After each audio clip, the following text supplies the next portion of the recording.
Então vamos lá, voltando então, a ideia vai ser a gente tentar encontrar esse coeficiente angular, que é a taxa de variação que eu tenho entre as coordenadas aqui dos pontos A e B. Claro que esses pontos podem mudar aqui, pode ser A e C, B e E, a letrinha aqui não importa, o que vai importar é essa maneira de calcular. É a variação do y sobre a variação do x, ok? Então, nesse desenho aqui, a gente tem claramente como é que isso funciona. Eu vou mostrar para vocês. Está aqui uma linha reta, a linha vermelha, a reta definida aqui. Os pontos A e B são pontos dessa reta, tá vendo aqui? Ó, xa, ya é uma coordenada do ponto A, xb, yb é a coordenada do ponto B. Aqui, eu fiz aqui, tá vendo? Ó, xb menos xa é o tanto que eu tenho de variação dentro desse segmento aqui, dentro do eixo x ali. E o yb e ya é essa variação que eu tenho aqui em relação ao y.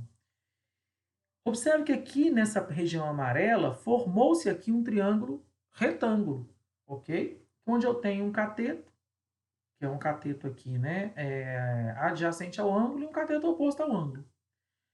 Tangente não é cateto oposto sobre cateto adjacente, por isso que a tangente do ângulo alfa é a taxa de variação, é o m, tá vendo? Então a gente vai falar aqui, essa variação do y sobre a variação do x é o que a gente chama de coeficiente angular da reta, tá? Então está associado ao ângulo de inclinação da reta em relação ao eixo x aí.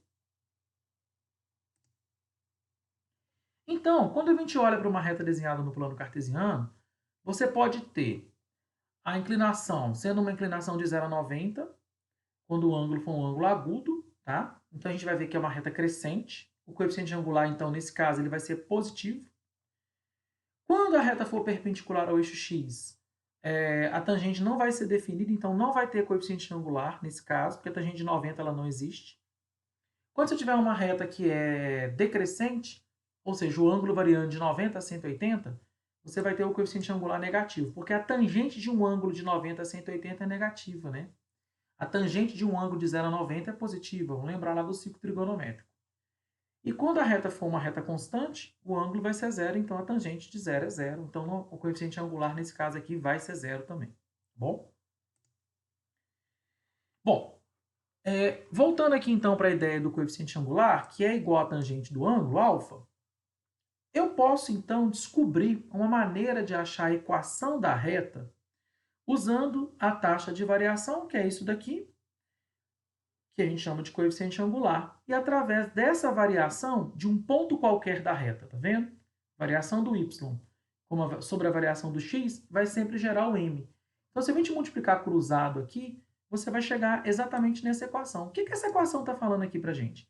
Eu preciso ter um ponto qualquer da reta e o coeficiente angular. Eu substituindo esse y0 e esse x0, que é um ponto qualquer da reta definido, eu consigo achar uma equação, sendo que o y e o x que está aqui vai ser um y e um x qualquer da linha reta. Tá? Então, nós vamos testar o uso dessa equação aqui, fazendo um exercício. Então, aqui, ó. Aqui você tem um exercício aqui embaixo, onde o ângulo é de 45 graus, tá vendo? De inclinação dessa reta. E tem os pontos A e B aí, ó. Olha lá, o ponto A tem coordenada 3 e 0, o ponto B tem coordenadas 5 e 2. Então, para descobrir a equação da reta, você pode ou usar o ponto B ou usar o ponto A. Nesse exemplo aqui, ele optou em usar o ponto B, tá vendo? Com uma coordenada a ser trabalhada. Então, substituiu aqui a coordenada y do ponto B, que no caso aqui, né, é 2. Substituiu a coordenada x do ponto B, que no caso é 5. Observa que na fórmula tem que fazer um menos, tá vendo? Então, por isso que trocou o sinal aqui, ó, dos valores. E o coeficiente angular, que é o m, nesse caso é 1. Por que ele é 1? Porque a tangente de 45 é 1. Então, o coeficiente angular tem que ser 1. Se você fizer a variação ΔY sobre ΔX para esses dois pontos aqui, você vai encontrar exatamente 1 também. Então, aqui, utilizando essa fórmula e fazendo as continhas, a gente chega nessa equação aqui, que na verdade a gente chama de equação geral da reta. Eu vou explicar isso mais para frente, tá bom? Mas aqui você tem uma maneira de trabalhar com a chamada equação reduzida da reta, tá? Então, vou trazer aqui um outro exemplo. Ó, defina a equação da reta descrita na figura a seguir. Então, eu trouxe aqui uma figura, tá certo?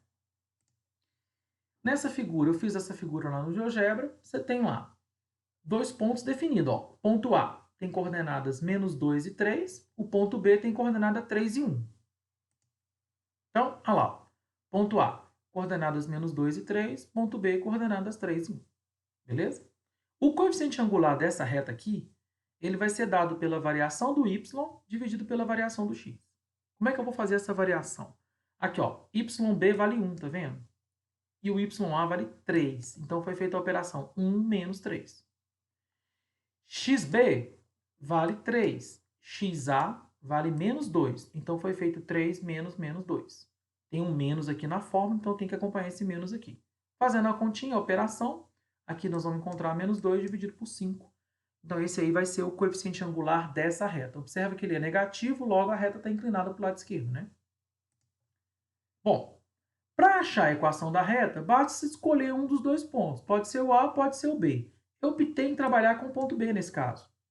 3 e 1. Podia trabalhar com o ponto A também, que vai chegar na mesma equação. Então, eu vou substituir, tá vendo aqui, ó, coordenada y do ponto B, coordenada x do ponto B. Esse y e esse x aqui, eles são da própria fórmula da equação da reta. E o coeficiente angular que eu calculei aqui, que deu menos 2/5. Então, eu substituí, ó, no lugar do YB, eu coloquei menos 1. No lugar do XB, eu coloquei menos 3. Esse 5 que vocês estão vendo aqui e esse menos 2 que vocês estão vendo aqui, eles vieram de onde? Eu peguei esse 5 e passei para cá multiplicando, tá vendo? E esse menos 2 eu deixei aqui no lugar dele. Por isso que ficou assim, ó. Eu tirei a fração, tá vendo? Multipliquei cruzado.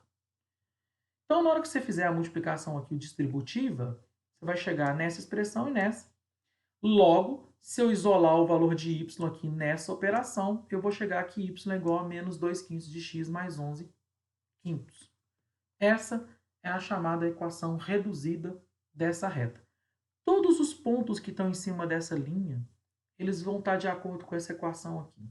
Se eu der um valor para x, e quero saber se esse valor para x descreve um ponto dessa reta, se eu encontrar um valor possível para y ou dar um valor para x, eu vou achar um ponto que vai estar exatamente em cima dessa linha aqui. Ok? Então, a ideia é que essa equação descreve todos os pontos sobre essa reta. É possível também a gente achar a equação geral da reta. A equação geral de uma reta é quando ela tem uma expressão que vai estar igualada a zero. Observe que eu peguei a mesma expressão anterior, a mesma reta, o mesmo desenho, para ficar mais fácil. São os mesmos pontos, então. Só que agora eu vou chegar numa equação da forma x mais by mais c igual a zero. Eu não vou chegar numa equação em que o y está isolado. Essa equação, nesse formato aqui que eu destaquei, a gente chama de equação geral da reta. E eu posso encontrar isso usando a condição de alinhamento. A condição de alinhamento é aquela quando o determinante da tabela dá zero. Observa que, se esses pontos estiverem alinhados, eles realmente estão, o determinante da matriz formada por 3 pontos dessa reta tem que dar zero. Então, o que a gente vai fazer? Ó? Nós vamos pegar um ponto qualquer, x e y. Um outro ponto qualquer sobre a reta. Eu não vou definir o valor desse ponto. Tá? Ele vai ser um ponto genérico, ponto qualquer. E vou usar esses outros dois pontos que estão definidos aqui. Menos 2 e 3, 3 e 1. Ok? Completar com a coluna de 1 e fazer aquela mesma conta para verificar a condição de alinhamento. Eu vou calcular o determinante dessa tabela aqui. E esse determinante, como eu estou pegando pontos alinhados, ele vai ter que ser igual a zero. Ao igualar a zero, eu vou ter uma equação. Tá vendo aqui? Ó? Essa equação que eu criei aqui, ela foi fruto do determinante. O que é o 3x aqui? Ó? É x vezes 3 vezes 1, 3x. O que é o 3y? É y vezes 1 vezes 3, 3y. O que é o menos 2? É 1 vezes menos 2 vezes 1. Então, isso aqui está sendo o cálculo do determinante dessa tabela aqui, 3 por 3. E ele está sendo igualado a zero porque eu estou supondo, né? Estou garantido aqui pelo desenho que os pontos estão alinhados. Então, ao fazer a operação aqui, somar os termos semelhantes, aqui, ó, 3x menos x dá 2x. 3y menos 2y dá 5y. Menos 2 com menos 9 dá menos 11. Eu tenho uma equação de uma reta, que é a chamada equação geral da reta, porque ela está igualada a zero. Observa que nessa equação geral, o A vale 2, o B vale 5 e o C vale menos 11, que são exatamente esses coeficientes A, B e C aqui presentes na equação geral da reta. O legal é que se eu pegar a equação geral da reta nesse formato aqui e isolar o valor de y, que é deixar o y sozinho em um dos membros, eu vou chegar exatamente naquela equação reduzida que a gente tinha encontrado no slide anterior. Olha lá, tá vendo? Menos 2x sobre 5 menos 2x sobre 5 mais 11 quintos, que é exatamente a mesma equação que eu encontrei aqui quando a gente trabalhou com o formato geral. Então, você pode fazer tanto a forma geral quanto a forma reduzida. Bom, quais são os elementos, então, de uma equação geral da reta? A equação geral da reta ela tem esse formato, ax mais by mais c igual a zero. E nesse caso, é interessante destacar que o coeficiente angular da reta ele é dado por menos a sobre b. E o coeficiente linear é menos c sobre b, que é onde a reta cruza o eixo y. Então, você pode escrever a equação reduzida da reta usando esses elementos da equação geral. Está vendo que aqui a equação da reta está no formato reduzido, com y isolado, e está dando para ver que menos a sobre b é o coeficiente angular, que é o número que acompanha o x. E menos c sobre b é onde ela vai cruzar o eixo y, tá bom? Então, essa aqui é uma maneira de fazer uma transição entre um formato e o outro. Bom, aqui já caminhando para fechar essa videoaula, eu estou trazendo uma informação sobre posição relativa entre retas. Para a gente, duas retas coplanares, elas podem ser paralelas, né? Caso a interseção entre elas seja vazia, elas podem ser concorrentes. Nas concorrentes, elas podem ser também concorrentes perpendiculares. Para a equação de reta, dado duas retas aí definidas as suas equações, se os coeficientes angulares forem iguais, essas retas serão paralelas. Se os coeficientes angulares forem diferentes, essas retas serão concorrentes. E, além disso, se eles forem diferentes, se o produto entre eles der menos 1, as retas serão perpendiculares. Então, a ideia de achar a posição relativa entre duas retas é achar o coeficiente angular e fazer uma dessas comparações aqui. Então, eu vou mostrar isso aqui num exemplo. Foi dado essa equação de reta aqui, reta R. Observa que aqui passou da forma geral para a forma reduzida, tá vendo que isolou o y? E esse menos 15 sobre 10 aqui, é o coeficiente angular dela. Beleza? Posso simplificar isso aqui e escrever como menos 3 sobre 2. Isso aqui é uma reta R. A outra reta S tem esse formato aqui. Aqui também optou em fazer o isolamento da variável y. Observa que o coeficiente angular aqui deu menos 9 sobre 6, que também é igual a menos 3 sobre 2. Essas duas retas têm o mesmo coeficiente angular, tá vendo? Menos 3 sobre 2 para as duas. Como isso aconteceu, então significa que essas duas retas são retas paralelas, como está descrito aqui na nossa informação. O mesmo coeficiente angular garante retas paralelas. Ou seja, para você achar o coeficiente angular, se você já tem a equação da reta, você pode isolar o y. Ou então fazer menos b, menos a sobre b aqui, que também daria. Seria menos 15 sobre 10, que daria para chegar no menos 3 sobre 2.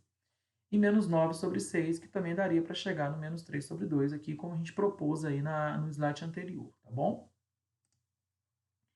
Esse último exemplo aqui está querendo que a gente encontre a equação de uma reta S perpendicular a uma reta T.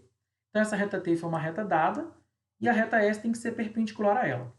Vamos lembrar que para ser perpendicular, o produto dos coeficientes angulares tem que ser igual a menos 1. Isso é uma condição para garantir a perpendicularidade. Então, aqui, pegamos a reta T, achei a equação aqui, né, reduzida dela. Então, o coeficiente angular dela é menos 2 sobre 3. Usando a ideia de que o produto tem que ser menos 1, é só inverter isso aqui e trocar o sinal. Multiplicar cruzado aqui, né, inverter e trocar o sinal, você vai achar que o coeficiente angular aqui é 3 sobre 2. Da reta S que eu quero achar. Como ela passa pelo ponto 3 e 4, a gente pode trabalhar com essa forma reduzida da reta. Usando lá, y menos 4. Então, eu pego o y aqui, que é 4, joga na fórmula. O x, que é 3, joga na fórmula. E o coeficiente angular, que é 3 sobre 2, que a gente achou aqui. Jogando isso na fórmula reduzida, a gente consegue isolar o valor de y aqui, tá vendo? Desenvolver essa expressão aqui e chegar na equação que eu quero. No caso aqui, vai chegar na forma geral da reta, mas podia ter deixado na forma reduzida isolando o y. Então, nesse caso aqui, usou uma condição de posição relativa, que é o fato delas serem perpendiculares. Bom, como eu prometi para vocês, a gente vai conversar na próxima quarta-feira, a gente volta nos slides, tira as dúvidas, tenta fazer alguns exercícios. Bacana? Um abraço, valeu e até a próxima.